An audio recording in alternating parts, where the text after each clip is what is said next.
Déise Today with Damien Tiernan on WLR. With thanks to mulliganspharmacy.com. Life's a beach with Mulligan's Pharmacies. Open late on the Dunmore Road and Intramore. Good morning and welcome to the programme. 083 333 975 if you want to text or WhatsApp us, or you can call Déise Today 051 846 123.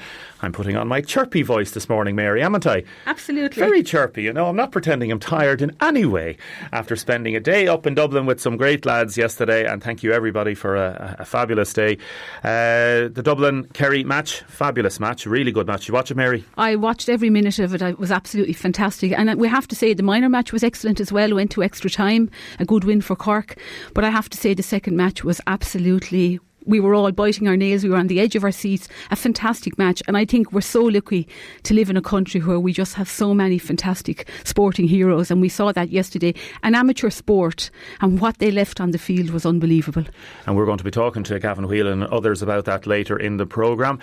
Special mention to your friend as well. You'd know John Power from Portlaw. He gave Absolutely. us the old lift on the bus, and he's driving this morning up to Stradbally to pick up people from Electric Picnic. So if you have any experience from Electric Picnic, let us know, please. Good, bad or indifferent. Supposed to be a great weekend up there as well. We'll be talking about sports later and all the different matches that took place. We had that humdinger last night in Dungarvan. I was at the Passage Ballygunner match the other day as well. Also a special mention to all those soccer fans out there. Our next podcast is coming out today. Do you support any English soccer team, Mary? Oh, we're a Man United house. True and true. Well, there's a guy called Alec Hayden and Chris Barnes. Two of them are driving this morning. The DID truck. Fair play to you, lads. Hello, lads. City and Liverpool fans. So a special shout out to them this morning, to Alec and to Chris. Mary Butler, Fianna Fáil deputy here in Waterford. We're going to talk about a number of different aspects of the political life as it is now. We're starting a series of political interviews over the next month, looking at what may unfold. And obviously we're crystal ball gazing, but on the basis of what's gone already in the past 6 months in particular, not only from a Brexit perspective, but also from a local and national perspective. We are going to be looking in depth at Brexit later on in the programme. We're starting also a series of interviews with the Local Enterprise Office, and we're going to be going to talk to businesses starting this afternoon, and we'll be featuring every Monday at 11:30 a particular business and how Brexit is going to or potentially going to affect them. So the first thing we're going to talk about this morning, Mary Butler, is the Carroll's Cross Junction. For people that don't know, this is one of the main junctions on the N25. It's out by the Dawn Meats plant. It's not halfway between Waterford and Lemmy-Brine, but around halfway between Waterford and Lemmy-Brine. And it's a very difficult junction. There's 5 roads effectively coming onto it and off it. It's a staggered junction. It's always been there, Mary, since the new road was built, since that road was built, hasn't it? It has always been there, but it has always been a difficult junction. I go back to when I was a councillor, when I was elected in 2014. I remember hearing many representations from people who live on the Kill Road, that they felt when they were indicating to turn left, when they were coming from the Kilmeaton side, that they always felt they could be rear-ended very easily because there wasn't a filter lane per se at the time. And I suppose in light of the awful tragic accident that happened a few weeks ago when poor Oliver Carroll so tragically lost his life, and his grandson James was very seriously injured. It's an issue that's very close to people's minds, especially I travel that road quite a lot. You know, it's only 5 miles from Portlaw where I live. If you're heading for the Kilmathomas area, if you're heading for Dungarvan, people are always coming to that junction. They're either turning right or left, but I think the most dangerous part of the junction is if you're sitting on that main road indicating to turn right or left. I suppose you have to put it into context. The N25 is a road, it's the main road from Waterford to Cork, but it's also the main road from Rosslare Port. And you have people travelling on a motorway at speed, and then they come off the motorway. But unfortunately, when you're used to driving at initially 120 kilometres an hour, then down to 100 kilometres an hour, the speed retains. during the summer of last year, a group of residents who live just past the Long Hall public house, which is now closed. The old pub, so as you're coming from Kilmeaden and heading for Carr's Cross, there's a group of residents there just after the pub on the right hand side. There's 8 houses up there, Kilmaggy Mogue East it's called. I know it, yeah. And they contacted me and Councillor John O'Leary. They were so concerned about every time they have to turn right, they were just afraid of their lives. So at the time I went to Minister Shane Ross and I put a topical question to him. So a topical question is a chance that you get to have a one-on-one with the Minister across the floor of the Dáil to discuss an issue. And the question I asked him was, will the Minister consider the undertaking of a road traffic and speed survey on a portion of the N25 from Kilmeaden to Carr's Cross? Okay, so there's been political representations made about this, and we've spoken to John O'Leary about this before, and this has been going on for a number of years as well. John has done a few bits in the past. I know we spoke to people in Kilmac and Shawnee Power is representing, and there's different people talking about. There's lots involved, yes. There is, yeah, and it's a case of maybe pulling those things together, and it's one thing that we've decided on the programme here to make a campaign about it effectively, because if we can pull everybody together on this, that we might get something done. Yes. So in a way it's something that transcends politics. Absolutely. That it's a road safety issue. So for people that don't know, the national roads now are monitored and managed by Transport Infrastructure Ireland, called the TII.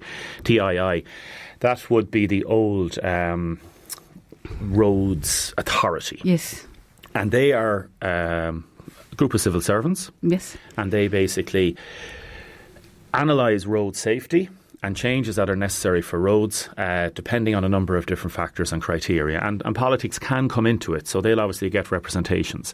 So you wrote to Shane Ross, who's the Minister for Transport. Yes. And what did you get back? So what I got back from, I put it in the form of a topical issue. So there's 4 topical issues selected every day in the Dáil. So there's 12 a week. And what it is, it's a topical issue pertaining to your own constituency. So I actually got to ask this question across the floor of the Dáil, and I have the transcript of it here. So basically I put it to Shane Ross, the issues we had, and while he stated obviously he can't interfere, himself in these issues, he did say quite clearly that he said the deputy becomes more convincing the more I listen to her. Her point is a good one. The matter she is raising is one of road safety, which I had not understood in the question. So he did say to me he would refer it to the TII. Now, subsequently, I wrote to the TII and they came back to me, and we were to and fro for quite a while. And then I suppose with the death, as I said, of Oliver a couple of weeks ago, I contacted Superintendent John Mulligan in Tramore. And we'll come to that now in a second. You heard the interview with Mary. I did. Heartbreaking. Oliver's daughter. She was talking last week and she spoke to us, and then we spoke to his widow Brenda about it, and here's a little clip of Mary when she was talking last week. This feeling, it's hard to describe it. My heart, your heartbeat and everything, it was just, because I kind of wasn't expecting it, really. I kind of wasn't, I kind of knew, okay, right, there, that Dad would definitely have injuries, but when you hear it said to you, it's one of those situations, nothing prepares you for it. Nothing prepares you. And I said to myself, how can this be happening? I was in work up to kind of 20 minutes ago. I'm out here now being told this, and then to see James as well, and they were sorting him out. It was like one of the scenes that you see sometimes if you're watching ER or that, but obviously thankfully James, I knew, and they were very reassuring to me, I knew he was going to be okay. The cause of that crash is still being investigated. I know there's been one particular man, the driver of the other car, has been questioned by the Gardaí. He's based, I think the man is in Cork, so that's still being investigated. When you write to the guards and you look to see how many serious accidents there have been, this may not take into account minor crashes or little tips or near misses. So in terms of serious accidents, what have they told you so far? So in terms of serious accidents, there was the fatality which we've just spoken about on the 16th of July, and there was also another fatality on the 2nd of February 2012. And then they also referred to the number of serious injuries recorded as a result of accidents at this junction. And again, that was 2. But I'd like to refer to the point you just made, Damien. There's a lot of near misses. There's a lot of small incidences. There's a lot of accidents that do happen that may not always be reported to the Gardaí. And I just would like to say it's so important that they're reported.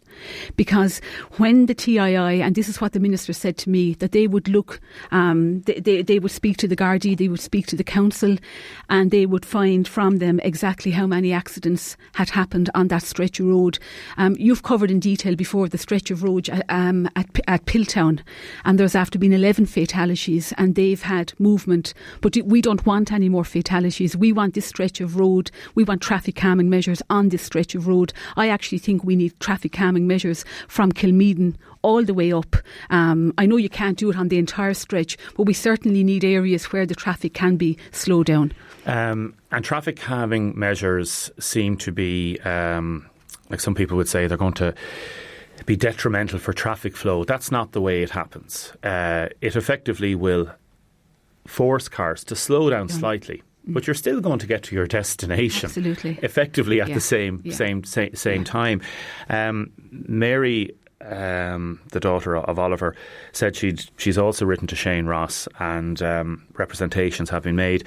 Very importantly, John Mulligan, the superintendent, said to you that he's currently engaging with the council on this matter. And what else did he say? And he also said he would support any road engineering improvement, traffic calming measures in the area which would reduce the risk of collision and contribute to road safety overall. And that's what we want. So that's important. So you have the guards on your side. Yes. And the guards are in favour of traffic calming measures on this. They say that they would support this. Now, obviously, they can't necessarily make political representations. No. They can give their view, and they can give their considered view in terms of figures and in terms of how, and Gardaí, as we know, are very, very aware of traffic calming situations, not just in the campaigns they'd have regularly, but in terms of structures. So that's one thing. So they're on side. Residents are also on side. 100%. All the different politicians of different persuasions are on side as well. The media is on side. Yes. Shane Ross is supposed to be coming down at some stage to actually see this junction.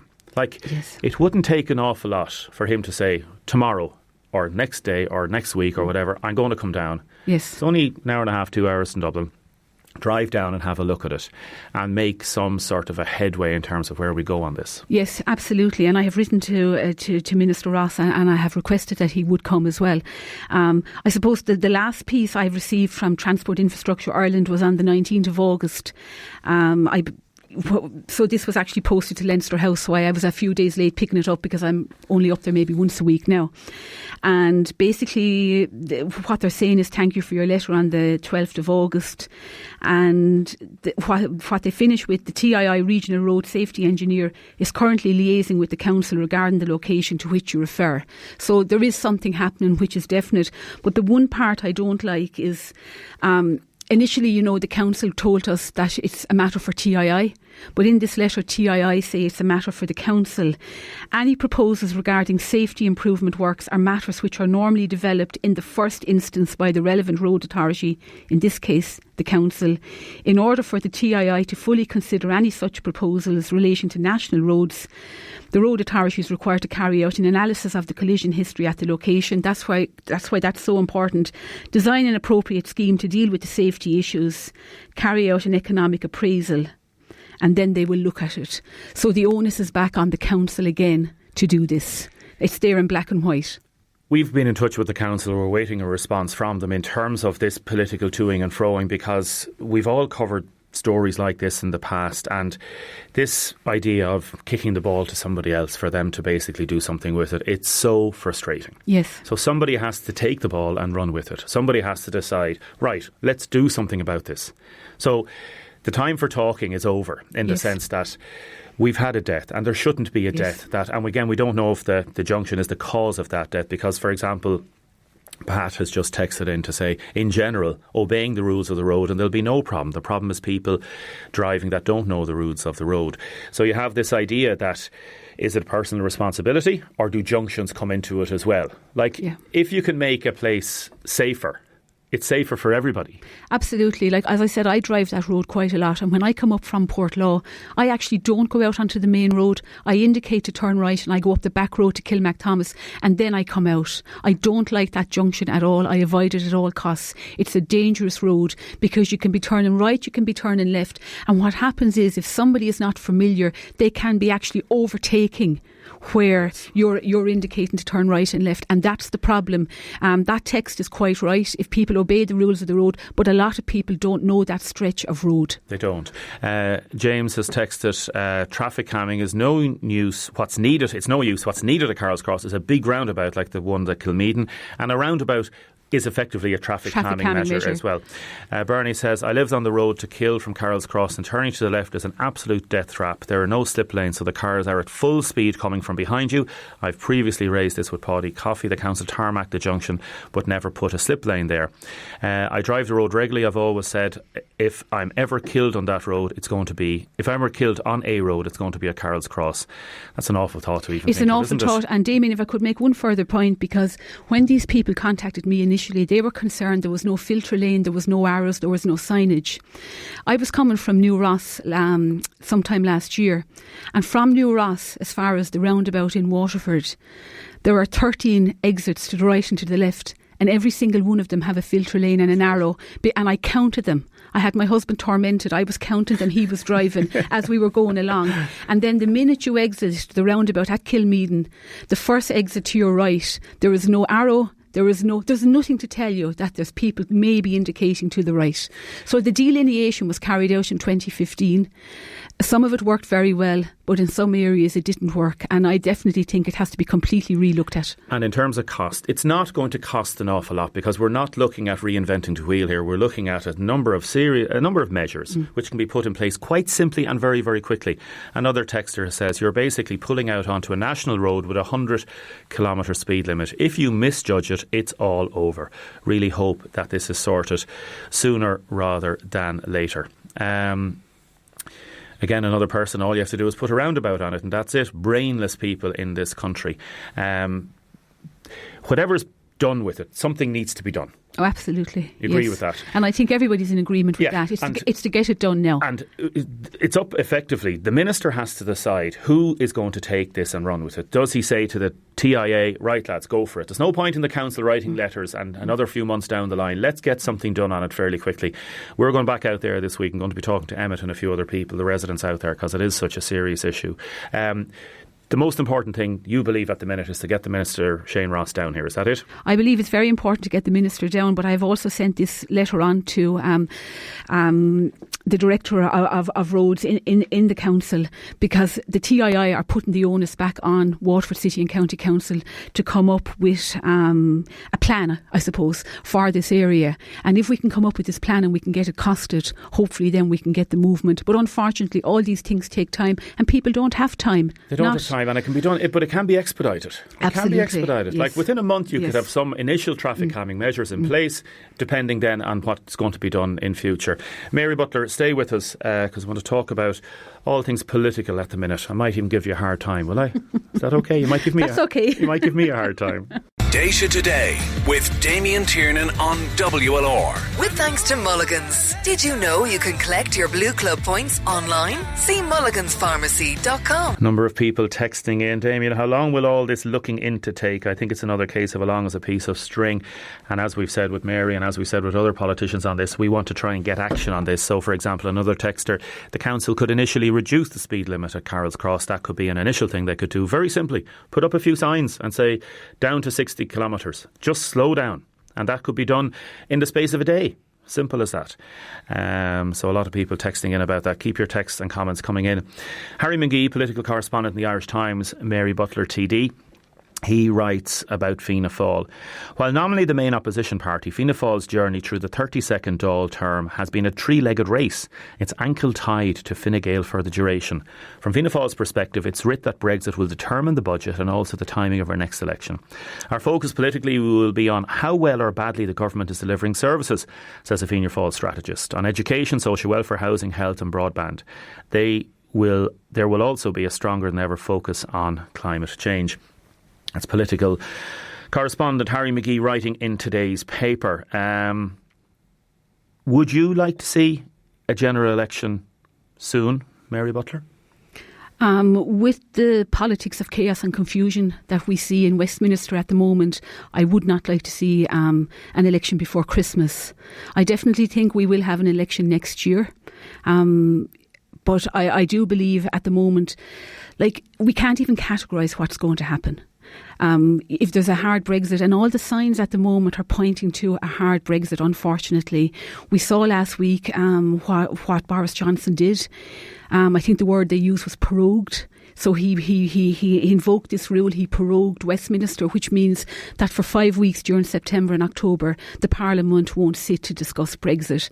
That's absolutely unbelievable. It's hard to credit. I know, I'm sure the TDs aren't sitting in the Dáil because they're on holidays. We're not sitting in the Dáil. Until the end of September. No, we're back on the 17th. We're back tomorrow fortnight.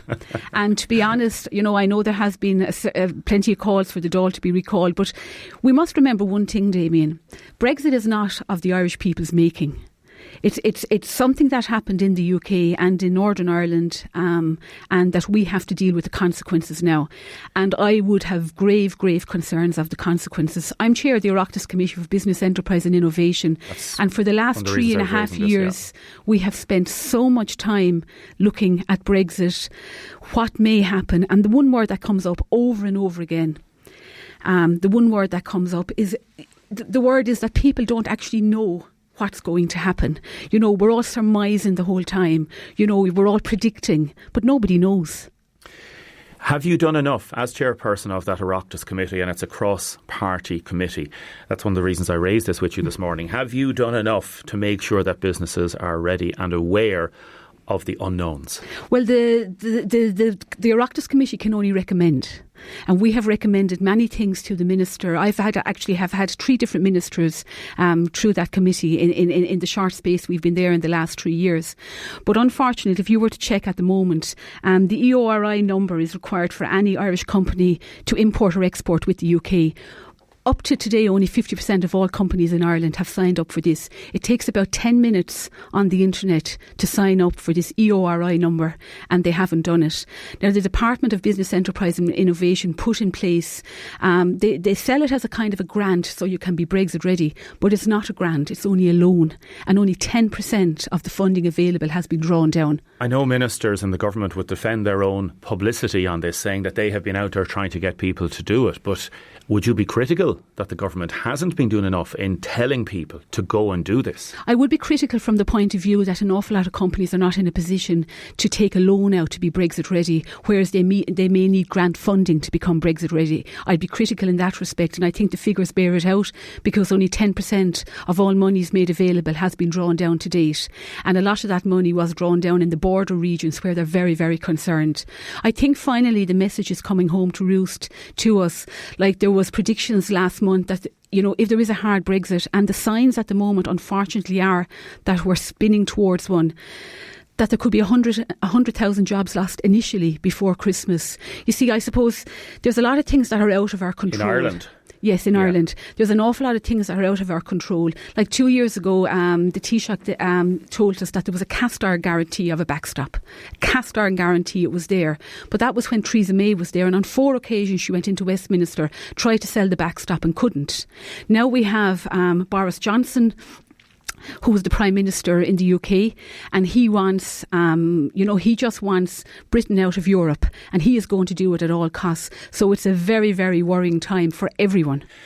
It is, and talking to people and business people anecdotally around the country and listening to their stories, and there is business likes certainty, and there's an uncertainty out there at the minute which is causing advertisers, spenders and sponsorship to basically hold off for the minute because we don't know what's going to happen. There are things that are outside of our control, outside of your control. I understand that. You have answered the question about the election thing because there's a confidence and supply agreement in place that you are effectively supporting this government. And this is what Micheál Martin had to say about it. Everyone agrees that the Brexit threat is historic and urgent, and you just cannot tackle an historic and urgent threat with politics as usual. The price of playing politics with Brexit would be felt by the Irish people in fewer jobs, lower salaries, less money for schools, hospitals and pensions. We want this government gone, but we refuse to expose our country to the massive risk of having no functioning government or Dáil at this moment of great threat. And that is why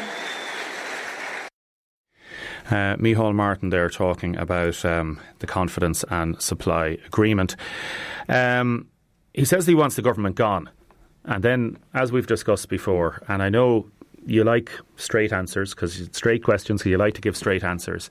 Reading the papers even today, we talk about apartments out of reach, 30% of costs goes to state. We have issues, massive issues regarding hospital waiting lists. We have the issues, TDs close in on 100,000 per year after a 1,600 boost in the pay packet. Fianna Fáil warns Fine Gael against using Brexit as a cover for a giveaway budget.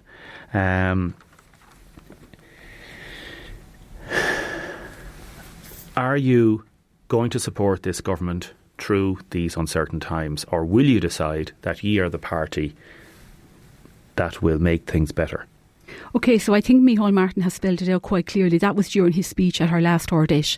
I can remember him saying it quite well. And Micheál Martin has been consistent on this in the last 3 years initially, and then when he offered the support of the Fianna Fáil party for a fourth year.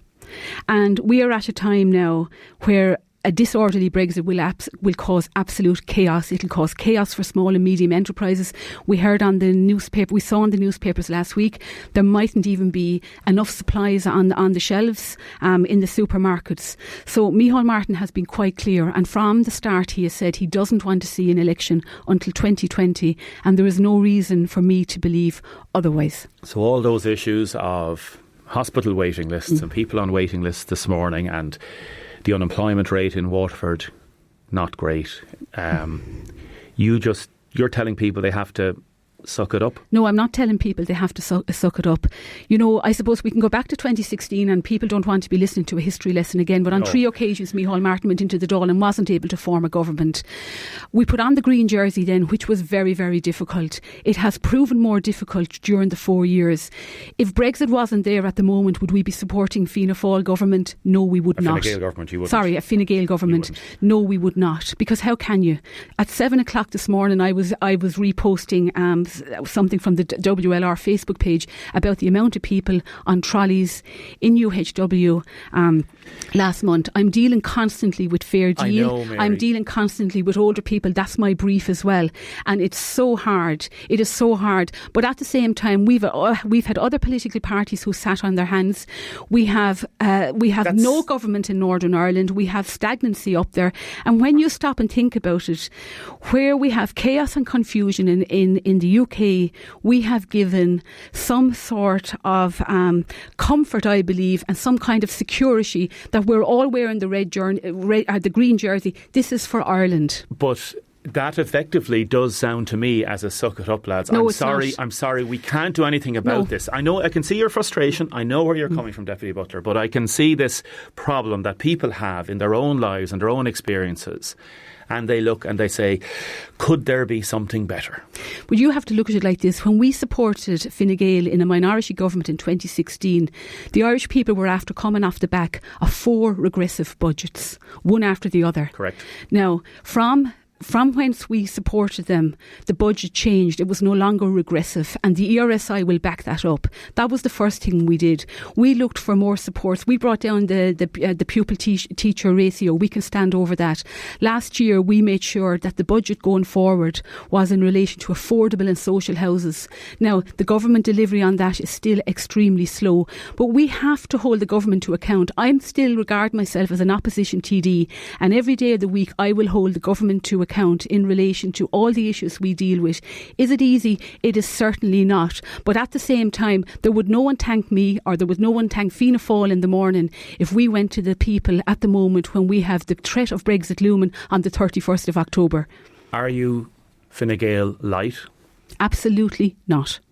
Are you Tweedledum to Tweedledee? Absolutely not. I find that the most insulting comment ever from a government, from a party of Sinn Féin, who do not take their seats in Westminster. You know, if you stop and think about it, that didn't come from Sinn Féin. That came from me. No, I know that, but it did. That's Mary Lou's line in the Dáil. She rolls that out every so often.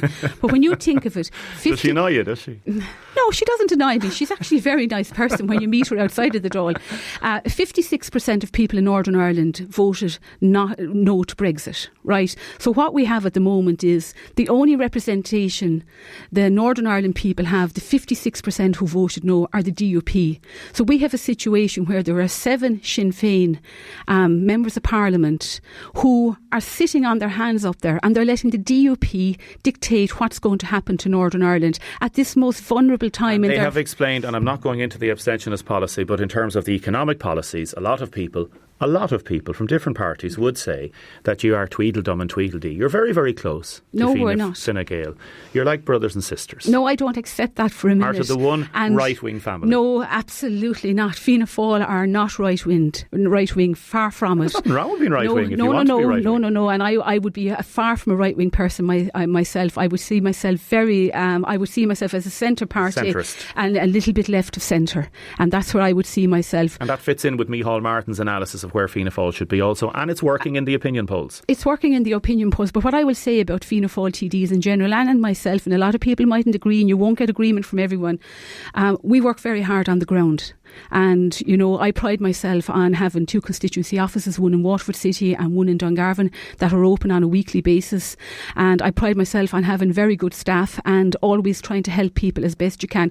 Not everybody. And that's your job. That's my job, and I get well paid to do that job. I appreciate that. But the one point I would like to make as well, just to go back to the capital plan that was announced today,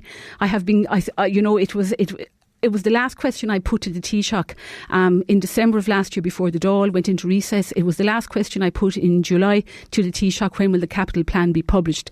And finally the capital plan is published today, and there are some good points in it for Waterford, from the point of view that finally we have it in paper in relation to the second cat lab. Finally we have it in relation to the mortuary, the rehashing old ground in relation to St Patrick's, and in relation to the hospice wing, the Dunmore wing out in UHW. But the one point I would like to say here now is the most important thing now is that we get the funding to staff both St Patrick's Hospital and the funding to staff the Dunmore wing. And again, that goes back to the problem that you're supporting a government where they're putting in place a staff embargo in the health service, and all these problems are going to continue. Can I ask you a very, very specific question? Somebody has texted in. Ask Mary, would she take a seat in the British Parliament? Okay, I would find it very difficult to take a seat in the British Parliament, but the one thing I would like to say is... That's not answering the question. No, I'm going to answer it. The one thing I would like to say is there will be a vote more than likely in Westminster this week in relation to Boris Johnson and this pirogue he's put in place. Yeah. And if I thought for a minute that if I was an MP in Northern Ireland, which I'm not, but if I was, and if I thought my vote would mean the security and the future for Ireland, so I would give it serious consideration. Would you take a seat? I would give it serious consideration. That sounds like a yes to me. I would give it serious consideration. I'm not in that. How many times have I going to ask this question? I never really had to think about it before, but I do believe there was votes. Now, there were only indicative votes passed. So you would take the seat if the situation arose that it was beneficial for what you believe. I would put my country first. Mary Butler, thank you very much. Déise Today with Damien Tiernan on WLR. With thanks to Mulligan's. Did you know you can collect your Blue Club points online? See See mulliganspharmacy.com. Now, welcome back to the programme. We're going to be talking to Catherine Foley on Rinn in Cúpla Nó Méid. Firstly, lots of your texts and comments, people. I suppose 50-50 in terms of Mary Butler. Mary Butler's my favourite TD, says another person. Damien, TD should stop talking. There's too much talk being done. There should be action. Damien, TDs are getting well paid. Change the tape. We need more independence. Damien, Mary Butler and Fianna Fáil are supporting this government through the crisis. And it's rich for me, Micheál Martin. They brought the Troika to this country. The Dáil should have a living wage, not what they have now. The TD should have a living wage. Brexit is an excuse to bring down wages and put up everything. It shows inept politicians on both sides of the Irish Sea. As I told you this morning, a series of in-depth political interviews. That's why we had a good discussion with Mary there, and I hope I got across some of the main questions and points that you've put in. More people texting in about Carroll's Cross. We'll come to that briefly. Firstly, Catherine Díagwith. Oh, Díaz Morgan. Conna saw too. We'll do them all. Wonderful. Thanks very much. Good to talk to you also. Listen, there was a big visitor down in on Rinn or Helvick over the weekend, was there? Oh, yeah. Thursday evening. It was amazing. And it had a happy ending because some stories have gone out to imply that the whale died or was left, to beach itself again. But it didn't. The RNLI men took it out to sea and saw it swim off into the deep. So thank God. We had a long session in Ballinagall Harbour. We got a call. My nephew is a member of the RNLI crew, and he gave us a call. He said, listen, you might come down to get some footage because he knows we work for TG Cahir. We'll have a piece about this up on the TG Cahir website. That's right. I saw the footage, and the RNLI have excellent footage, and that's one of the reasons we wanted to cover this morning, because there was that kind of misinformation or perception out there that it was a sad ending, but it was a happy ending. As far as we know, after about 3 hours, the men of the RNLI, the Helvick Head lifeboat, brought it out in a tarpaulin, in a body bag, and it went lined up with the boat, and about 4 of the men in the water holding the whale together, and one of them, even as if it was a child, he was soothing the whale. I don't know was it a male or a female, but he was shush, shush, shush, shush, shush, shush, and the whale was so weakened, it had been injured, but it was trying to beach itself. So it was more. It looked more like a dolphin. It had a beaked nose, but it's called a Sowersby's beaked whale, and it's got a little fin as well, like a shark. But it was an adult, because the whale and dolphin group, the Irish Whale and Dolphin Group, were there, 2 of their members, Andrew Malcolm and Anne Trimble, and they were telling us these are usually about 300 miles off on the continental shelf, like they're in deep water. They rarely come in, but they said it was in poor condition, its bones on its back. Now, I didn't see this, even though it was very close, and it was also, its tail was bleeding. But anyway, yes. The animal was trying to beach. It was tangled up and on the rocks when the men of the RNLI went down to rescue it. And the first attempt, anyway, they brought it out into the harbour, and then they had great difficulty. But slowly, when they had, because they did it very carefully, they didn't want the animal to be, traumatised. Yes. So they brought it out beyond the pier. And they thought that was great. And there was we were all watching, all the various locals, the neighbours and that, we were all on the pier watching. They left the whale off, and we thought, great.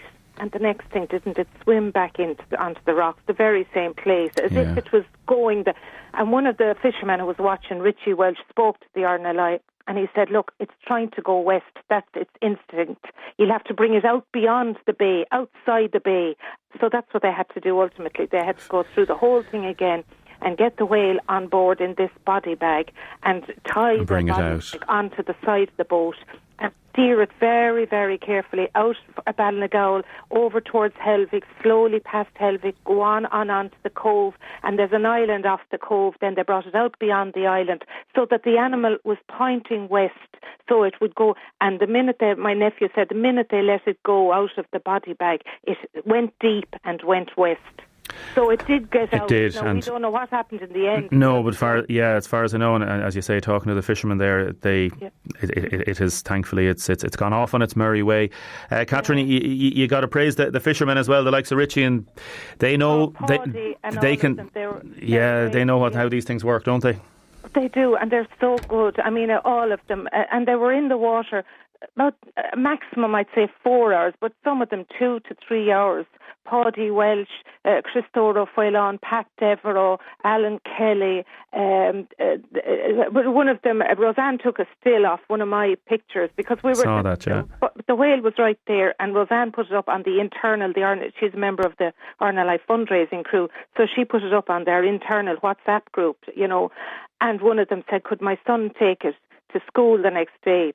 And he said, Roseanne said, "Yeah, that's fine with Catherine." And so, but then one of them put it up on social media, I think, yes, the RNLI were using it. So but we got such amazing because the animal itself, a beautiful big animal, but it'll break your heart. What broke my heart was when I heard one of them and they trying to calm it.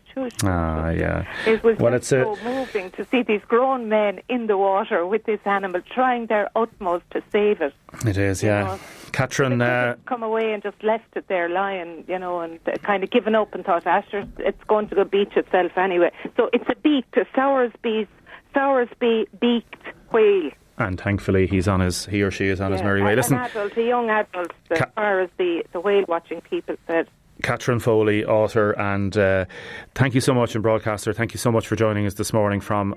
Damien, that it will be up on TG Cahir Mulch Scale in a couple of days. Mulch Scale is their website, and they have little stories, and we do a lot of their bits of film for that. Super. Listen, thanks very, very much, Catherine. Good to talk to you. Slán go fóill, and congratulations, Gormagat, and congratulations to everybody out in Helvick and in Ryan in particular with that great work by all the RNLI and all the fishermen. We are back with Precarious Work. Déise Today with Damien Tiernan on WLR. With thanks to mulliganspharmacy.com. Life's a beach with Mulligan's Pharmacies. Open late on the Dunmore Road and Intramore. Now we will take more of your texts and comments in the next few minutes. Firstly, we have Michael Taft on the line.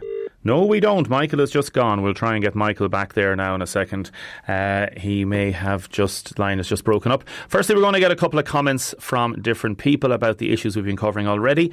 There is a water outage in Johns Park today for a certain amount of the time due to a burst mains. So they're going to work with Irish Water to try and get that sorted. So a water outage in Johns Park.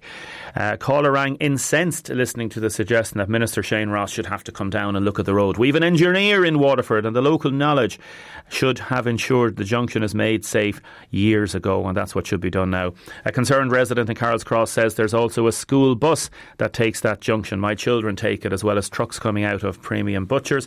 My condolences to that lady and her family, but something definitely has to be done. Michael Taft, good morning. Good morning. Sorry, we lost you there, Michael, for an instant. Michael Taft, you are with SIPTU. You are the economic researcher with SIPTU. What is precarious work? Precarious work involves work that means that your income or the hours of work or the length of your work contract are uncertain. For instance, temporary workers, those would be fixed-term contracts. They may have a contract for 3 months or 6 months or a year, but there's no certainty that will be rolled over. People who are employed part-time and, of course, don't get, they don't know whether they're going to get 10 hours this week or 20 hours or whatever. The same thing with temporary agency workers. Yeah. So precariousness actually says the word. Your income and your length of work is precarious, and it can change from week to week. Okay, so it's not got to do with health and safety per se. It's got to do with the money you'd have in your pocket. And you've got new figures out to show that nearly 1 in 3 employees in Waterford, that's approximately 12,800 people, cannot afford to meet an unexpected expense. That's quite a high figure, 33%, isn't it? It is. In fact, that's probably the very definition of precariousness, because, you may be doing fine in your finance, but, for instance, if your refrigerator breaks down or if there's a health cost or there's a hole in your roof, and you can't afford to meet that expense. And all of a sudden your finances go out, because we've seen a lot of these kind of studies and surveys that show people don't have any extra money at the end of the month or the end of the week. So therefore, they just hope that nothing happens, because they wouldn't be able to afford to meet that. And it's not just workers who are in precarious situations. There are approximately, say, about 12,000 of the full-time employees, permanent full-time employees, which we think is a standard, a standard type of contract that everybody aspires to. They can't afford to meet unexpected expense. And so, sorry. What are the SIPTU, the trade union, and the District Council, the Waterford branch, what are you going to try and do about this, Michael? Well, there are two things. First off, one can kind of make demands on the government. And, for instance, there was a recent legislation passed which gave a little bit more certainty to part-time workers and their hours. It's called banded hours. There are other things to protect temporary workers or temporary agency workers to help in their conditions and all that. But the legislative approach only sets a floor. It cannot create, the best possible outcome for the employee.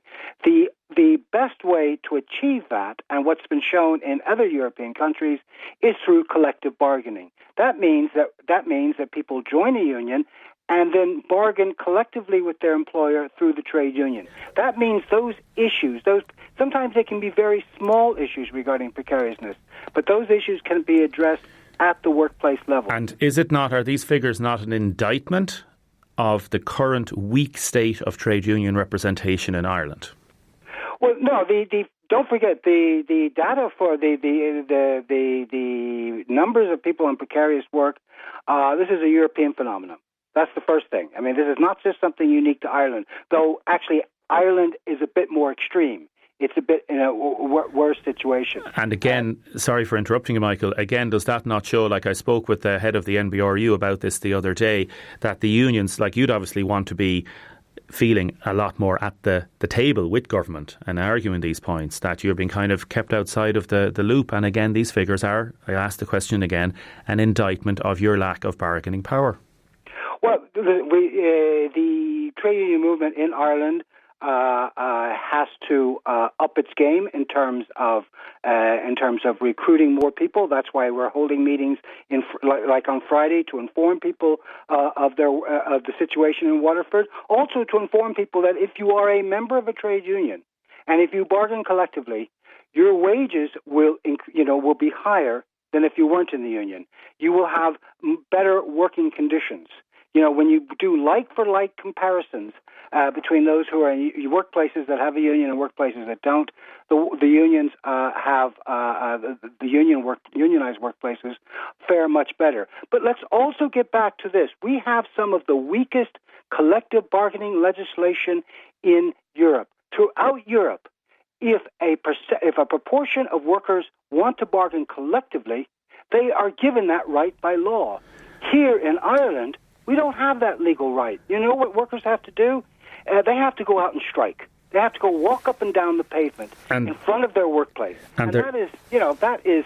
I know, but they're not doing that at the minute, Michael, because the political situation and your representation, they don't see that. Like, the number of strike days being lost is so low at the minute. Listen, I'd like to get you on next week. I'm going to talk more about this, if that's okay. I really appreciate it. I've just come up against the clock here a little bit. So we'll get you on again next week, Michael Taft, Senior Economic Advisor with SIPTU. Is that okay, Michael? That's great. Thanks very much, Damien. Pleasure, Michael. Thank you for talking to us. We are going to be back with the news at 11, and then we're going to be talking to Maurice Cummins from Fine Gael.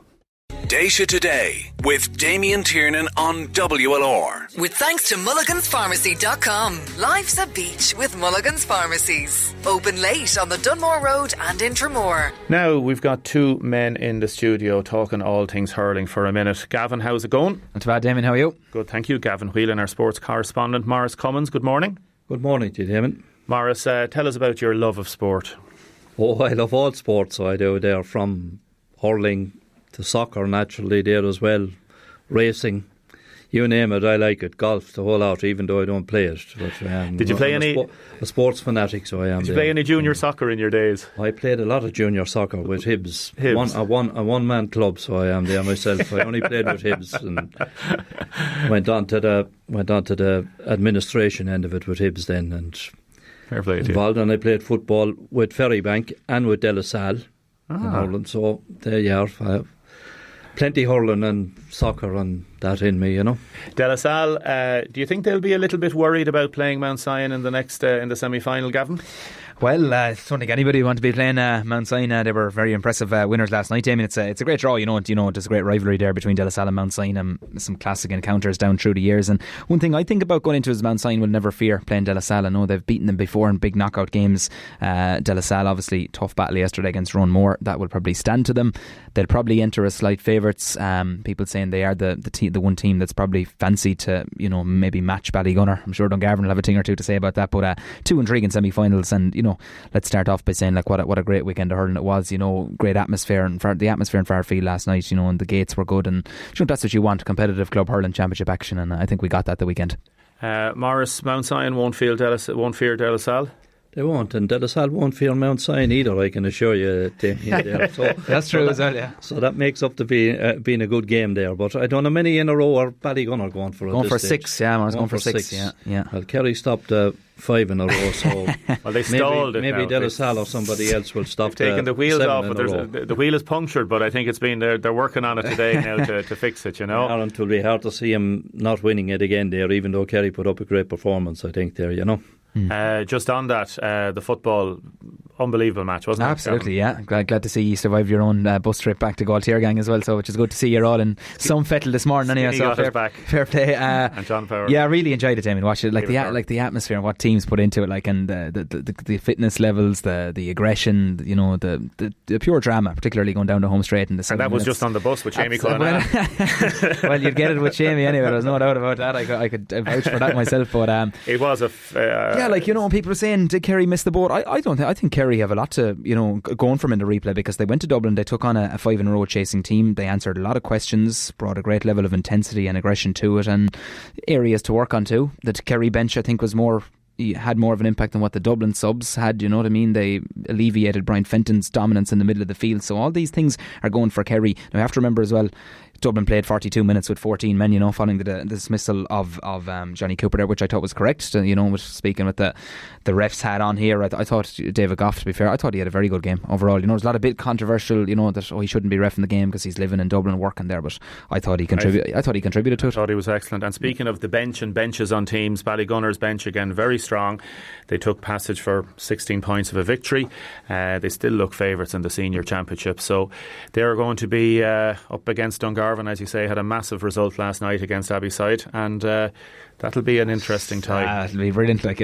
Just come back to last night, just the scenes and the finish. Talk about drama. You couldn't have, it was really real Hollywood ending, Damien there. You couldn't have scripted it. It was the tale of the Michael Kiley's. Really, the Michael Kiley of Abbeyside was kind of thought he was going to be the hero there. He got 2-4. He was absolutely immense, considering it's his first season playing adult. The Dungarvan backs in all sorts of bother. They just couldn't deal with him, And then Dungarvan, high delivery in from Gavin Crotty. Michael Kiley, who worked his socks off midfield, found himself, I suppose, in the edge of the square. Got a flick to the delivery. Ball goes into the net. Whistle goes. Dungarvan overjoyed, and it was like a county final to them, beating Dungarvan. So tell you that side of the town anyway. Dungarvan was certainly hopping, I'd imagine, last night, Damien. Is there any chance that the county board would make the semi-finals a double bill like all other counties and stop the nonsense of both games being 30 miles apart, says Paul? From what I understand, the Dungarvan would probably have home advantage. Well, I'd imagine, I'm not too sure. I know the county board will be making the decision there over the next couple of days. You'd obviously De La Salle and Mount Sion being 2 Eastern teams, it would probably be Welsh Park. Dungarvan, I think, went to Welsh Park for the group game against Ballygunner. So, is that will it be played on probably one Saturday? I'm not 100% sure, but I know John Jackson was a happy man last night, smiling with the gate in Fáil last night. There was a bumper crowd there and great atmosphere in the bank, and when the lights came on, it really added to it. And it was really a lightning finish by Dungarvan. With the Welsh Park redevelopment. We're not going to have time to go through everything. Lots of other great things. There was Tony Forrestal. There was some great underage. Yeah, hats off to all involved. Great weekend. Girls football as well. There was blitzes. There was so much happening over the weekend. Tonight, in the football, Waterford have a massive game down in Cork. Absolutely, yeah. All roads leading to Leeside tonight, Damien, for the fourth and final Munster derby of the season. Waterford, positive result against Derry the other night to get a point. It just kind of alleviated that recent poor run of form, so hopefully they can push on tonight.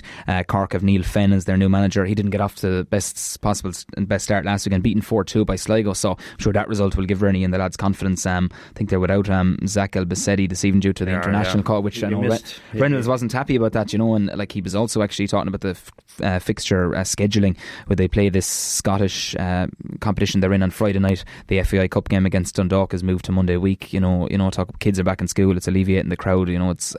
It's very unfair, like, you know what I mean, considering to go 5 weeks without a game and then you play, I think, is it 9 games in so many days or something like that. So, but look, I'm sure that's not going to bother them. They're going to go up tonight, give it everything, and of course, if you're not making the... We should have beaten them in the RSC there a few weeks ago. Should have, unlucky not to. Anyone not heading along, of course, can tune into Ray and Matt on air from 7:35 thanks to Clem Jacob Hire. Fair play to but Clem if not, for get down there, because it's a good venue. Should be spicy. Yeah, they'll be looking for the support, and if they can get a point tonight, I'd settle. I think we mentioned that on Friday, that point would be good. 2 points out of these 2 games, because you're playing formidable teams in Cork City who are hard to break down at home. I know they're not on a good run of form, but hopefully a positive result this evening, Damien. Gavin Whelan, thanks very much for joining us this morning. Thanks, Damien. Appreciate it, and we will talk to you soon. Maurice, it'd be great to see Waterford maintain that status. Very important for the city and county, isn't it? Very important there. I'm a season ticket holder myself outside and go to most of the games there, but it's very important that we have a good team, and I think Lee Power is to be complimented for putting the money in him, and he's obviously not making money on it and losing a lot of money, but it was very unfortunate that we didn't get that European space at the time there, and that would have helped in some way. And even since then, I think the team, we lost momentum in that. So very important to get point the results. Tonight now wouldn't go down too badly at all now. I think if they get a draw in Cork, they'll be doing well. Some people have texted Damien. The county board said they're going to redevelop Welsh Park. I know it's not a political issue that you're involved in at the minute. Would you be in favour of redeveloping the Welsh Park, Maurice? I would, yes. At this stage there, it has been redeveloped as we stand, so... they have done some good work in the last 6 months in particular. The pitch is looking very good, but they have spoken about, I think they're still waiting on the money from government, the Central Council, the GA, to OK that. Yeah, and I think Welsh Park, OK, the pitch has served us well down over the years there, and the parking is a problem. But if you go to Limerick, if you go to Cork and all other places, they have the same problem as ourselves, It can be sorted. Speaking of serving people well, you have served the Fine Gael party well over the many decades. When did you get involved first? Well, I was elected in 1979 as a bucal, then in 79 to the council. How old were you then? Go on. I'm involved in Fine Gael since I'm about 15 years of age. So wow. I'm there. I remember Eddie Collins's by-election, so I do in 66. Eddie Collins getting elected in 69. So Fine Gael has been in the family. It's been in the sort of. It hasn't really. We've been. Blood. There was no family background really before that there, but there have been. Why did you go with Fine Gael? Oh, well, I suppose at that stage it was Fianna Fáil that were permanently in government at that stage, so I was always a bit of a radical as well. Bit of a radical. So certainly Declan Costello's Just Society would have enticed me into Fine Gael at the time there, and stuck with it ever since. So I did there, Damien. Is there room for radicals in Fine Gael? Oh, I think there is certainly room for radicals in Fine Gael, all right. But yeah, you must channel those radical ideas in the right direction there. That's what it's all about. And that leads us nicely, as you see where I'm coming from, into the radical inverted commas, and that's why he's been quoted lots of times as John Deasy. And John Deasy has obviously decided now that he's not going to be running for the next general election. What's your view about that? Well, I had come out and said that John should have made up his mind some time ago. I think he's doing making the right decision in not standing again. I've spoken already about his visibility and attendance in the constituency and dealing with the matters that we need addressed. But that's water under the bridge now. He's not standing, and the party obviously have to look forward to the future in that regard. And we'll talk about that future in a second, because there's a big meeting coming up this Thursday down in Dungarvan. You got a note, an email from the Secretary-General of the party last Friday or Thursday night. Yes, yeah. And what effectively did that say? Well, I think at the last time I spoke to you there, Damien, it was as a result of a meeting on the 23rd of June that we had, and we had a discussion on the local elections. And when I was speaking, I was continually interrupted, and I turned around and I said, I want to speak, will you please don't interrupt me again and stop. And that was interpreted as being intimidation and bullying, which surprised me. But the allegation was hanging there, and certainly from my point of view I wanted to clear my good name, because anyone else at the meeting certainly didn't believe that I had intimidated or bullied anyone. I don't think my style, I think people who know me there, it's not my style, and I think it took up to last week for the party. They investigated the matter, and it was found in the note from Tom Curran, the General Secretary, that my behaviour certainly wasn't intimidatory or indeed bullying under any circumstances. So I was glad that was out of the way. It was very important to me because I've been 40 years in public life, and I've never, I don't think I've ever, and I hope I haven't, intimidated or bullied anyone.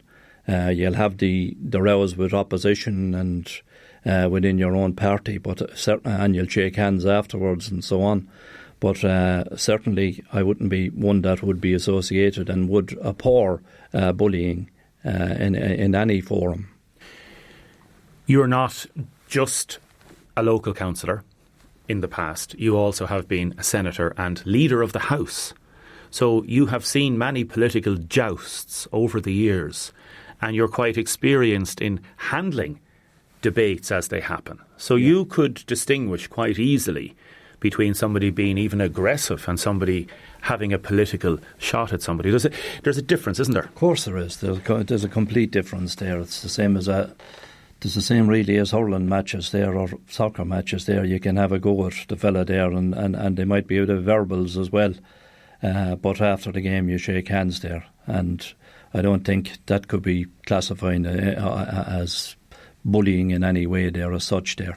But how, Maurice Cummins, has it been for you with this bullying allegation hanging over you for the last few months? Well, it wasn't pleasant, I can assure you there. There was a certain amount of stress in it, because you could have lads there, which I've had on the streets, here's the bully coming along, you know. And whilst we all laugh at it and all that, it can still get in on you after a while. So I'm glad that it's out of the way now and put to bed. From my own mental point of view there, and indeed everyone's point of view, really. I want to get on with it now. Have you had I'm retired for the last 3 years from national politics, and although I still have people coming up on a weekly basis asking me to do things there, which I help if I can at all, but people still don't realise that I am retired, you know. But that's the way it is, you know. Have you had sleepless nights over it? Oh, well, I had a few at the beginning there, but I knew in my own heart and soul, and indeed everybody else that I met that were at the meeting, they said that there was no question of anything like that where I was concerned. People are entitled to take cases to employers or to representative bodies, in this case we'd say the Fine Gael party, alleging bullying if needs be, and they may perceive it as bullying, and that's one of the problems, I suppose, with bullying, that somebody's perception may not be the reality. And that's true, and it's very important that option is always open to anybody there, and they should be investigated fully, which this was. What format did the investigation take? Well, I don't know really what format. I know I was interrogated and asked what went on, and given my opinions on what was said, and the context of the meeting and so on and so forth. And I believe other people and officers were interviewed also. And it was as a result of that the findings were made. And when you say interrogated, you don't mean that in a bad way? No, I think that it was carried out in a very business-like manner, I would say there, yeah. There have been allegations then by John Deasy. Specifically then there was one allegation against you, not by John Deasy, but against you regarding this meeting. And then there's a broader thing that John Deasy has raised, saying that there has been bullying over the years within Fine Gael and in the party locally. We had former councillor Tom Higgins, Dr. Tom Higgins, on the radio last week. He said he's never come across anything.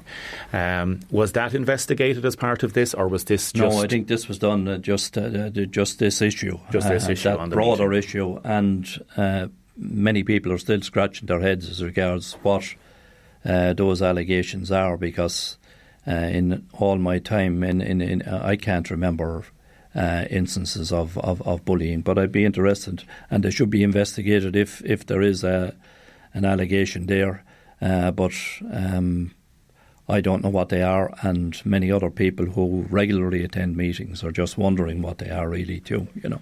I really appreciate you coming in this morning, because I know it's a difficult thing on a personal level, and I was talking to you over the last few months. It did upset you, this allegation. It certainly upset me there, Damien. There, I think if anybody has an allegation made against them there that they know that is not true, it still upsets them in a way, you know. But all water under the bridge now, as far as I'm concerned. So you have you been completely exonerated? Yes, completely exonerated. Yes. No intimidation and no bullying, and that was the allegation, and that's it as far as I'm concerned. So you can walk away. You can walk down the street and you can tell the lads, anybody jokes with you, lads, gone, forget about it. Oh yeah. I was never in any doubt anyway, but in my own mind. Yeah. But it's nice to have it cleared and out of the way now at this stage. John Deasy has decided he's not going to run in the next election. The Deasy name will not be on the ticket for the first time in nearly half a century. At the minute, we're looking at 3 potential Fine Gael members looking to go on the ticket with Senator Paudie Coffey to run in the next general election in Waterford. We've got Damien Geoghegan wanting to put his name forward. We've got John Deasy saying that Liam Brazel should be the man to replace him. And we've got your son, John Cummins, would like to go as well. My understanding is there's going to be a meeting this Thursday in Dungarvan. The bullying allegations, I presume, may well be part of that, but also I presume there'll be a discussion on what happens to get the running mate for Paudie Coffey. I'm sure they will. I'm sure the members will want to know. We haven't been able to do that over the last number of years, which we crying out for a decision to be made. But now the party will have to make a decision. There won't be another convention, unfortunately, there. So it's up to the party and the National Executive, and Pascal Donoghue is the Director of Elections nationally, and the General Secretary is down as well. So I'm sure that there will be a discussion on that, and indeed many of the issues in which need attention in Waterford, which the membership have been trying to address, and to get people that like Pascal Donoghue down. And I'm sure they'll be addressed as well there and brought up at the meeting. I presume you will be supporting your son's endeavours to get on that ticket. Oh, I certainly will be supporting his endeavours to get onto the ticket, but he's his own man. He has his own ideas, and I certainly wouldn't try and influence him one way or another. I never wanted him to get involved in politics, but he's there now. It's a very difficult thing to do, because if you were to divorce the fact that John is your son, you could look at the arithmetic of this and say, should we have... when I say the Fine Gael party yourselves, should you have a somebody running in the city, or Damien Geoghegan would argue you need somebody down the west? Yeah, well, you can have a city candidate and a county candidate, or you can have 2 county candidates. So you think there could be 3 candidates? No, there could possibly be 3 candidates, but I think from a party point of view it would be better to just have 2. So you decide then whether you want one in the city and one in the county. If you want one in the city and one in the county, there's going to be Cummins and Coffey. If you want 2 county candidates, there's going to be Coffey and either Brazel or Geoghegan. But there's also another permutation that could come into play. As you know, there's a 40% quota needed of women needed for all parties. And they'll be looking for women as well, I'm sure. I think even with all the people that have been selected in Fine Gael, I think there's still a couple of women short of that 40%. And when it comes down to that 40%, they'll get them, whichever the parties are, because it will mean if they don't, there'll be cut funding in headquarters, and you may be damn sure that won't happen with any of them. They'll have their quota of 40%. So do you think there may be somebody to come in out of the blue? For example, Tom Higgins mentioned Mary Green the other day. I've spoken to Mary and she said jokingly 20 years too late. Yeah, Mary would have been an excellent candidate too. Might still well be, no? But you see, if Mary comes in, then that might scupper John's chances. Well, it might, but Mary and Paddy are very close together then, you see, geographically as well. So that wouldn't work. So that, I don't think that would work as such there, you know. So you would be arguing that Paddy would be the county candidate, even though Paddy would have and has built a lot of support in the city and has been doing that quite assiduously in the last while, on the basis that John Deise, having been down the west. Yeah. So Paddy has done so. Paddy mightn't want a city-based candidate. I don't know. I think Paddy would live with a city-based candidate, because if you look at the votes, and that's what counts, the whole metropolitan area the last time, Waterford City and Tramore area, John and Paddy got 5,000 between them, and they got 9.5 in the county. So if you have a city candidate with Tramore as well, there's 5,000 Fine Gael votes there. There's 9.5 in the rest of the county. So if I was Paddy, I'd be delighted. So I would if you had a city and county divide in that case. And I think Paddy will get the votes in the county as well, you know. I know we've run over on this, but the figures at the minute show that Fine Gael is at a low ebb in terms of the opinion polls. Also in the city, you have the potential of Matt Shanahan running, which could scupper your chances. Well, could, but I think Fine Gael will get one seat definitely, and I think we'd be there fighting for a second seat there. A lot of water under the bridge there. Between now and an election, although in saying that, if you have an election in the UK in October, I think there'd be a good possibility that we'd have one here as well at the same time. So you could have a snap election like that. My sources tell me no, it won't happen, because Fine Gael don't want an election at the minute, because things are so low at the minute, and there's some internal Fine Gael polling across the country that shows it even worse. Well, you might know more than I would in that. I'm out of the loop now, you see, Damien, there. I'd say you still know a fair bit now, Maurice. Maurice Cummins, thank you very much, and congratulations on having the bullying allegations been rejected. Thank you, Damien. Déise Today with Damien Tiernan on WLR. With thanks to Mulligan's. Did you know you can collect your Blue Club points online? See mulliganspharmacy.com. Now keep your texts and comments coming in. It's 083 3333 975. That is our text and WhatsApp number, or you can call 051 846 123. Caller just rang a few seconds ago to saying, I went to UHW over the last 3 weeks. There's not very much space there at all. I had to watch my sister dying in a room with 6 beds in it. Last Saturday evening, eventually she was moved to a tiny room that you couldn't even open the window. She died on Monday. We need action on the hospital immediately, says this caller. Tony Comfort, good morning. Good morning, Damien. Hi. Hiya, Tony. Tony, when you hear little stories like that, it shows the importance of places like the Holy Ghost, and places that can create nice atmospheres for people in the latter stages of their lives. Yeah, and the Holy Ghost it's a residential home, and fundraising for them is always, you know, they don't get grants like some of the other places, but fundraising is important to them. And the home itself, you've been down there and I've been down there. Yeah, we did it's a beautiful place. It's fabulous. And you were involved in the fundraising with it, and we've been up there and I've done pieces on it, and it's a fabulous facility, and we talk about people that enjoy living there, and it's a great place to live, isn't it? It is, and they have plenty of activities there and entertainment. There's a lady, Olive, that goes out every Thursday afternoon from 2 to 4 and sings and that. So it's almost like a little village. Yeah. And some homes now are starting to do kind of a village where they have shops and things where people can actually feel like they're out in a...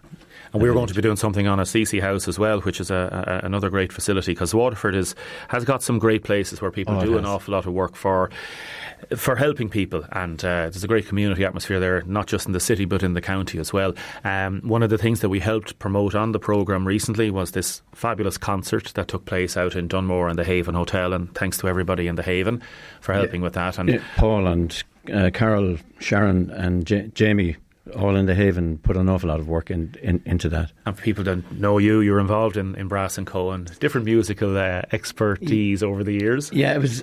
sorry, excuse me. Jerry Cullen, I happened to bump into him one day having a cup of coffee, and he said he was involved in the organising of the event, and he asked me if Brass and Co. would take part. And I said, look, I'll put it to the lads, and if they're agreeable, fine, no problem. So that's the way it started. And then Paul Kelly was involved, and the whole thing came together beautifully, and the night was an absolutely fantastic night. And I tell you what amazed me was, with a lot of elderly people, and that's not saying anything other than because I'm nearly there myself, is there were people in their 80s and they were up dancing all night. I couldn't believe it. I said, it was like new lease of life. And yeah. And the great news is you've got a great figure to reveal here this morning. We had the handing over of the cheque on Friday afternoon, and Jerry Cullen, Paul from The Haven and Brassenco ourselves handed over a cheque for 10,510 to Brigid Roche, and the people involved would have been Hilary Quinlan, Chow Neal, Rhoda Sheridan, and it was a fantastic amount of money for them, with the renovations that they're doing at the moment as well. To break 10,000 in any walk of life is phenomenal. That's massive fundraising. So a massive thank you to everybody that helped, everybody that donated, pleasure, yeah. Everybody that bought tickets. I know there was buses organised, and it was great. It was, yeah. And just to let everybody know, it's on again next year on Tuesday the 14th of July. So you have plenty of time now to book. You can do your tickets, start your dancing classes now, Tony Comfort, it's a pleasure, and continued success to yourself. You're and welcome. All the work you do, and you do an awful lot of work for different charities and things, and fair play to you. No problem. Thanks, Damien. Thanks very much, Tony. Déise Today with Damien Tiernan on WLR. Thanks to Mulligan's. Blue Club rewards from mulliganspharmacy.com. Spend a little to earn a lot. Every time I think I'm voting, I know you're voting too. There's no doubt you're voting. For selection, for value, for free parking. More and more shoppers are travelling to the Waterford Shopping Centre. My name's Barbara. I'm from Portlaw. I shop here regularly. There's a good variety of shops, but I suppose Heaton's is probably my favourite. Deals is good as well. With Heaton's, Tesco, Deals and 22 great stores, including Phelan's Shoes, Slick Chick and T-Junction. It's all under the one roof at the Waterford Shopping Centre, Lisduggan. It entices me to come in here because the parking is free. The great value shopping centre. Change takes energy. That's why at Gas Networks Ireland, we're changing your energy future for less. And now, for limited time only, until September 30th, you can get 50% off when you connect and pay online. Join the thousands of homes already connected to cleaner, affordable natural gas. For more, visit gasnetworks.ie. Gas Networks Ireland. Progress. Naturally. Standard domestic connections only. Terms and conditions apply. My county, she is calling. Red Kettle Theatre Company presents Jim Nolan's new comedy drama, The Red Iron, featuring Waterford's own Brian Doherty, Michael Quinlan, Keith Dunphy, Jenny Ledwell and Greta Rochford. The Red Iron, running at Garter Lane from November 9th. Booking now open, with previews and first week only early bird tickets from €12.50. The Red Iron, a new play for Waterford. I must go. Dreaming of the perfect wedding? Make that dream a reality at the Gary Vaux Hotel, awarded Ireland's Waterside Wedding Venue of the Year and Ireland's Wedding Coordinator of the Year 2019. Spectacular sea views, newly refurbished grand ballroom, and now offering amazing discounts for autumn-winter weddings 2020. Every wedding booked and confirmed by September 30th will be in a draw to win a €5,000 honeymoon from Discover Travel. Call Aidan or Ben for a show around on 021 46 46 718. Gary Vaux Hotel, your special day overlooking Ballycotton Bay. Déise Today with Damien Tiernan on WLR. With thanks to Mulligan's. Did you know you can collect your Blue Club points online? See mulliganspharmacy.com. You got that power over me. Now, welcome back to the programme. Number of people texting in about the interview with Mary Butler. Great interview with Mary Butler, Damien. Well done. Interesting question posed by the late Kevin Boland of Fianna Fáil regarding the connections and similarities between Fianna Fáil and Fine Gael. Damien, do any listeners have to wait 5 or 6 months in the city for the City Council to repair items like a leaking toilet? And that is from Tony. So Mary Butler would swear allegiance to the British Queen. Doesn't surprise me as of being left of centre. Funniest thing I've heard all this week. Another person saying Mary Butler is doing a great job. Best of luck to the Waterford Under 14 Camogie A All-Ireland Blitz in the Games Development Centre at Abbottstown this Saturday. It's the first time Waterford will play in the A Division Under 14 All-Ireland Blitz. Big day for our girls. Waterford will play Limerick, Galway and Tip, and the very, very best of luck to them. Other people talking about bullying allegations. Damien, I was wrongly accused of bullying. I could have lost my job, all because of one person. I was completely exonerated but endured 6 months of massive stress. There's always talk of the bullied, but never talk of those that are wrongfully accused. And Anne has texted in, Damien, I was just about to text about a CC daycare. Glad to hear you're going to talk to us about it, because we struggle from week to week with funds. Richie Walsh, good morning. Good morning, Damien. How are you? Good, thanks. Yourself? I'm fine, thanks. Monday morning, huh? Sure, where would you want to be? But in the studio here, having your teeth pulled. Absolutely. And it's a very interesting month. It's a scary month for some people. We're talking earlier about business sentiment, and we're talking about certainty. Markets like certainty. They do, absolutely. And at present, we are living in uncertain times, both internationally and, I suppose, from an Irish perspective, in terms of the border, in terms of our relationship with Britain, and in terms of how businesses plan for that. Mm-hmm. You are involved with the Waterford Local Enterprise Office. It's called LEO for short. Indeed. LEO. You've been involved for a few years. I know you do an awful lot of work in terms of working with local businesses, in terms of planning for the unknowns. What's your perception of Brexit in people's minds? Well, I'd say, look, I mean, what we're doing here, in as much as anything else, and we're doing across all the media channels in this particular month, is a call to arms, to a certain extent a call to action, because all along I think people's perceptions would have been, and we all would have joined them at some stage, we would have sort of said, look, Brexit will never happen, would have been the first thing. You know, something will happen to stop it. The next thing would have been, Brexit will happen, but it's going to be an okay deal.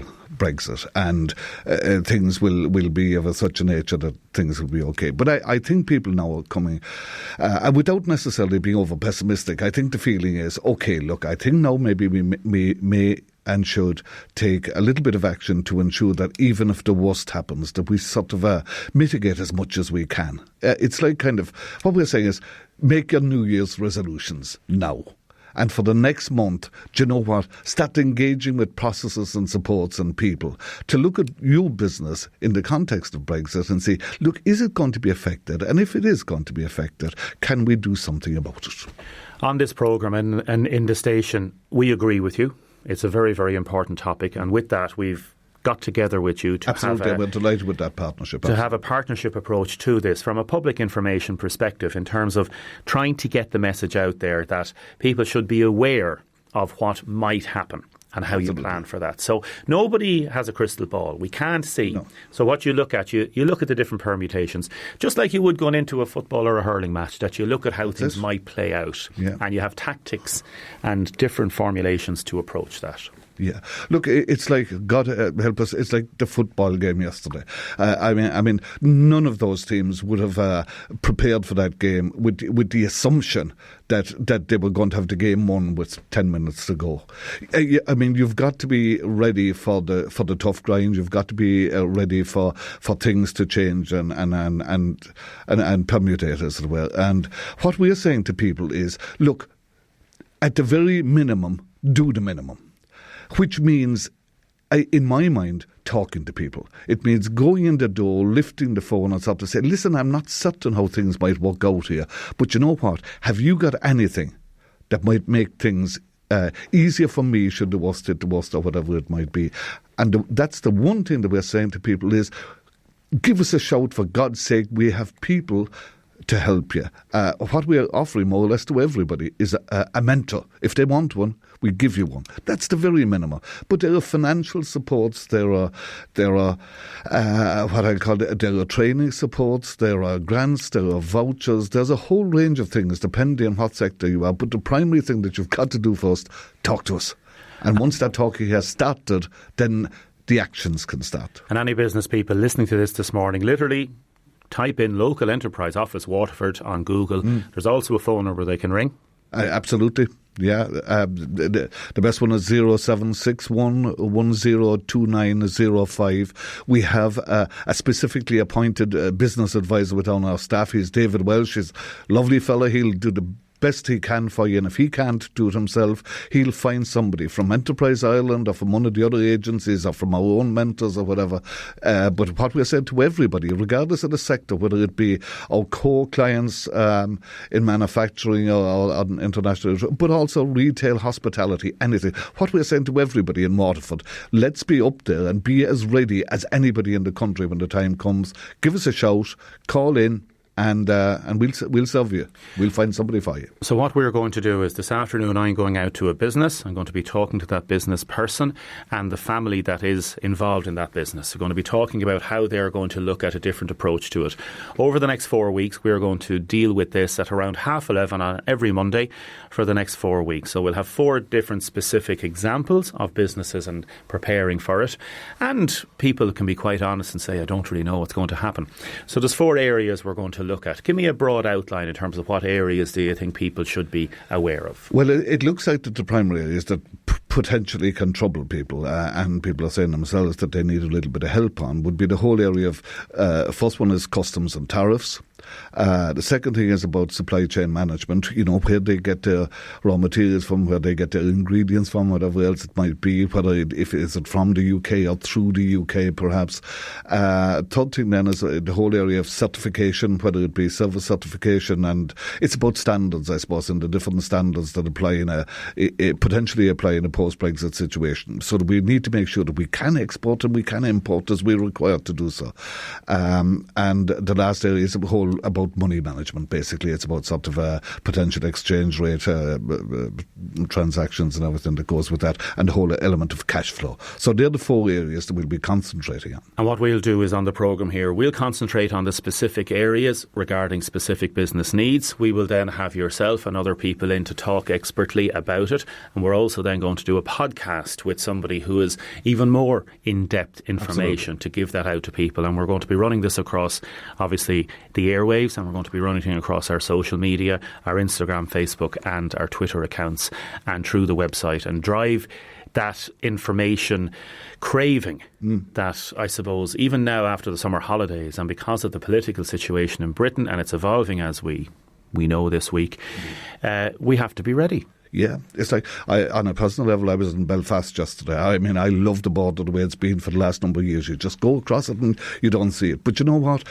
If things do change, we need to be ready to be able to deal with a new border, whatever that look like. And it's the very same way here. I think we'd be very foolish people as business people if we weren't to ready ourselves. And if we don't need that readiness, say hallelujah. But in the meantime, let's get Brexit ready.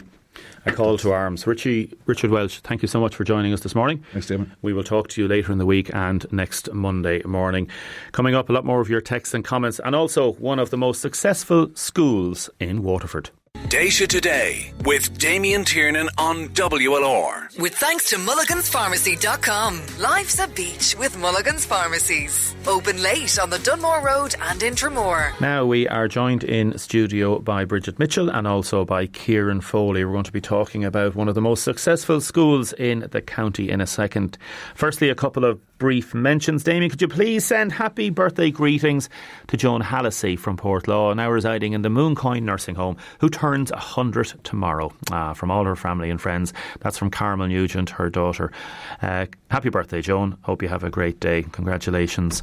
100, not a bad age, Brigid. Great age. Great Hope age. we all see that. Kieran, will we see that? Oh, hopefully now. A special mention as well, the Fate Leg and Crook Ventures, who won the Irish Air Scout Challenge this weekend in Dublin, competed against over 20 teams from around the country.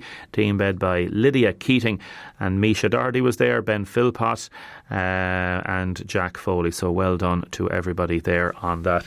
More of your texts and comments coming in about the show and also about the topics we've covered. Hello to Helen Walker and all the volunteers down at the Holy Ghost. Damien, I go to Mass most Sunday mornings in town. I parked up behind the Bishop's Palace on the part that's gravelled. When I got back to the car, there was a ticket on the screen where some of the cars had parked.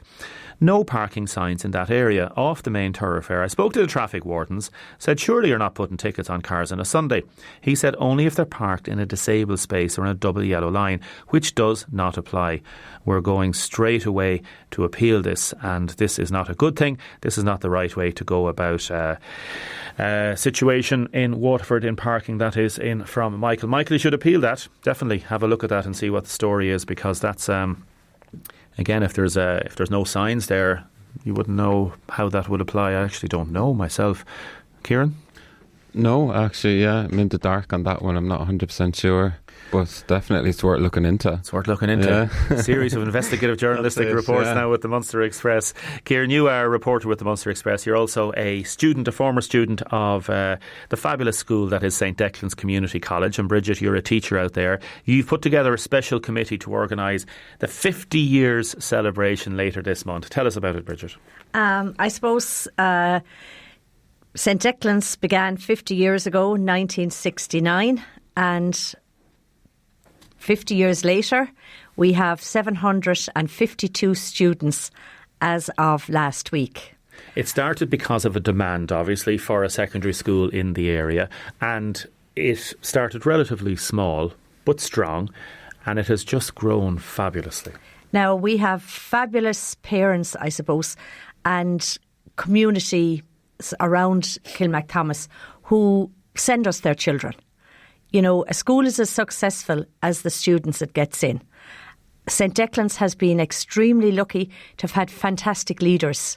You know, we've had Donald Whelan, Shauna Hearn, Eugene Power, and at the helm today we have Richie Walsh. All would have the interests of the school top of their agenda. We've also been extremely fortunate to have had fantastic teachers, hard-working, diligent. I suppose the motto I would say, drive on. Kieran, your experiences at the school? Yeah, my experiences, Damien, were totally positive at the school, and from my own perspective, I live in Fáil, just outside the village, and for people like myself in communities around Kilmathomas and mid-county Waterford, St Declan's served a hugely important role in all our lives, because prior to that, students from that area would have had to go to Waterford City or to Dungarvan for their second level education. So the impact that St Declan's has had in mid-county Waterford really can't be overstated, because the likes of Kilmac, then the whole catchment area of Kill, Bunmahan, Stradbally, into Kilmeaden, Portlaw, Rathgormack, all these communities would have a really, really strong link to St Declan's. And as Brigid said, it's thanks to the drive of many different people down through the years that have developed St Declan's. But even before it was developed, if you look at the drive of people like Kathleen Mulcahy and our friend Margaret Murphy from the village, who are involved with Kilmathomas ICA, they pushed and pushed for the idea of establishing a vocational school in Kilmac. Now, at the time, they were laughed at because people were thinking, okay, you know, who is going to have interest in developing this? And as well, maybe, is there going to be enough interest to actually send students there? And prior to the development of the school, they, along with politicians in the area and parents, actually established a bus service to get the students into the likes of Dungarvan, to make it easier for them to access education. But the end goal was always to have a facility in Kilmac itself. And thankfully, in September 1969, St Declan's opened its doors. A school is not just what happens in the classroom, Brigid. It's all the ancillary stuff that goes with it. It's what Kieran has touched on, that community aspect of a school. And to St Declan's, and I know it over the years, it prides itself and it does very well on its connection with the community. Well, I would hope that it'll be payback time from all these former students of St Declan's. Too many to mention, you know, who have been part of our hurling teams. A successful Oklahoma, which we produced years ago with Fiona Hennessy. Students who've gone on to be really successful, like Stephen and Craig out in the coach house, Kieran inside himself in the Munster Express. You know, a community is St Declan's. And on the 28th of September, we want each and everybody who was part of St. Declan's through that 50 years, in the gate, on their bicycle, from either Durrow or Kilmeaden. We have a fantastic cycle. You register with Eventbrite back to Kilmac. It is €10 for an adult, free for children, free for students. You know, this is where the community comes together. We want to, have everybody converge on St. Declan's that morning. And that date again? That date is the 28th of September. The official cycle will begin in Durrow and in Kilmeaden. And if they go on to Eventbrite? Go on to Eventbrite, back to Kilmac, and please register. Any funds raised will be helping to develop a hockey pitch, which we would like to, get up and running in the near future in Kilmac and AstroTurf. Our GAA field needs funding. So, this is what makes a school. A school is not the four walls. It's not the students who are sitting on the seats. It is what they do to represent us as St. Declan's. Richard puts it very well there, Kieran, and also the idea then that a lot of the boys and girls in the school, because of the communities in which they come from, they know each other and they develop friendships over the years. Exactly, and even a lot of the teachers at St. Declan's, as Brigid would know, a lot of them would be from the local area. They might have settled in the local area, so there's really strong links to the school. And as Brigid said, we're calling on everybody in the community to celebrate this as a Kilmac success story, and the fact that we're having the cycle on the Greenway is incorporating another success story for Kilmac. And after the cycle, there's going to be official welcome and speeches at the school commencing at 1 o'clock. So we're asking everybody in the village and the surrounding areas to participate in that. There's going to be an open day to showcase the school, all of the achievements, different memorabilia from down through the years. And then later that night in Kieran's, we have a very special occasion. There's the Renegades, a band which consists of former students of the school, are actually performing. So everybody is invited to attend that as well. So it really should be a really special day for Kilmac and the surrounding area. And we'd like to get out there. If you want to go to the Renegades, we've only 300 tickets. Maximum capacity is 300, available from St. Declan's School Office and also available from Kieran's tea rooms and bar in Kilmathomas. So we would love you to celebrate with us during the day and on the night. I suppose what we would also like to say is that DJ Tyrone, a former past pupil of St. Declan's, will be providing the music and getting the pace up and running when the cycle returns to St. Declan's, as will our Kilmathomas group from the school. Many fantastic traditional musicians in St. Declan's. Music would be very strong in the school, and we would like to feel that we would cultivate both the arts and the music within the school, and this will be a showcase for us. So come in plenty of time, push the buggy from over the street. You don't have to cycle. Have a cup of coffee in the coach house, walk in, park the car, come in and look at some past photographs. Looking back at yourself 30 years later can be a new experience. Damien, we'd love to see you up on your bike on Saturday the 28th as well. You might come out and join us. I wonder, can I make up an excuse of doing something else now at the minute? I wonder, though, there could be a match on that day. We'll see, just while we're here... I'd love to. Thank you very much. Can I give a special mention actually to Brigid, who actually officially retired from St. Declan's on Friday and is still very much involved with the celebrations, which I think goes to show the character which she has and just how interested and committed she's been to the school down through the years. Congratulations, Brigid. How many years? I had over 30 years done, Damien, and each one of them was probably better than my first. The day I walked out last Friday, I probably would still say I enjoyed every minute I spent in the classroom. Isn't that a great to have students like Kieran leading us? I know, but it's a lovely thing to say. Yeah, it's a lovely thing to say. I had fantastic students, so my life was extremely easy. They were motivated, well-mannered, they were, up for the banter. But at the same time, we had to kind of make sure that they achieved their full potential. And I'm happy to say that, Kilmac students have done really well. And hopefully we'll see you all there on the 28th.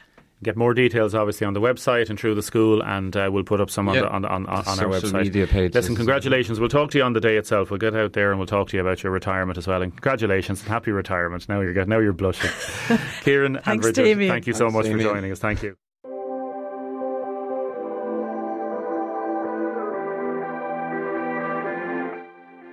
Thanks everybody for commenting today. Thanks for all your text. Maria, thanks for producing. Jeff is up next. We're back tomorrow with a lot more.